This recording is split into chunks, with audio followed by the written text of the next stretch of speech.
సాధారణంగా అభిమానులు చాలా సంవత్సరాలు ఒకే హీరోకి అభిమానులుగా ఉంటారు. సినిమా హిట్ అయినా, ఫ్లాప్ అయినా ఒక్కో హీరోకి అభిమానుల సంఖ్య లక్షల్లో ఉంటుంది. అయితే అభిమానిని గుర్తుపెట్టుకుని ఏళ్ల తరబడి పక్కనే నిలబడే హీరోలు ఎంతమంది అనే ప్రశ్నకు దాదాపుగా సమాధానం లేదు. కానీ జూనియర్ ఎన్టీఆర్ మాత్రం 11 ఏళ్లపాటు కుటుంబం పక్కనే నిలిచాడు. యంగ్ టైగర్ జూనియర్ యొక్క కొన్ని ప్రసిద్ధ చిత్రాలలో బాద్షా ఒక్కటి.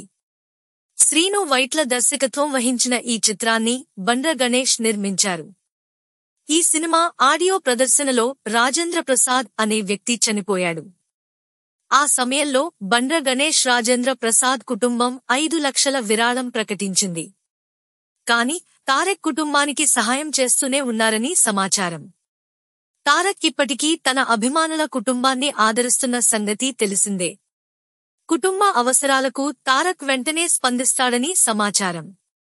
ఈ విషయంలో తారక్ని ఎంత మెచ్చుకున్నా తక్కువే అని చెప్పొచ్చు. ఎన్టీఆర్ లాంటి హీరోలు అరుదు అని చెప్పొచ్చు. నెల రోజుల్లో థియేటర్లలోకి రానున్న దేవర ట్రైలర్ కి సంబంధించిన అప్డేట్ల కోసం అభిమానులు ఆసక్తిగా ఎదురుచూస్తున్నారు. నివేదికల ప్రకారం దేవర నిర్మాతలు సినిమాను అనుకున్న సమయానికి విడుదల చేయడానికి తీవ్రంగా ప్రయత్నిస్తున్నారు.